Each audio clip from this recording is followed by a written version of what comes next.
Guys, tab ini sangat padu guys. Tipu korang. Serius guys. Korang kena beli guys. Tab ni nampak frame dia nipis. Honor Pad V9.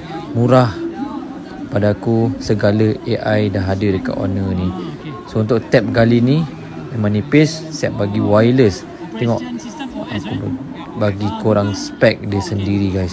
OS dia memang mantap dengan 128 hingga 256. Dan aku tengok sendiri memang siap ada pen lagi guys.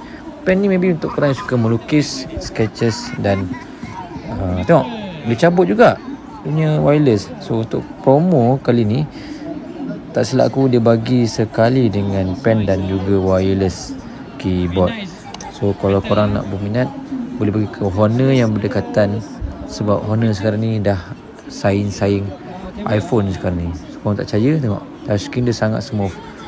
So kali ni memang korang boleh rasakan tab yang paling nipis dan senang dibawa ke mana saja. Korang yang gemarkan suka lepak kat kafe main tab ni sesuai untuk korang, dan percayalah ia boleh memberi kepuasan yang best untuk menonton Netflix, bermain ML dan juga untuk korang main saham ataupun dan sebagainya. Let's go.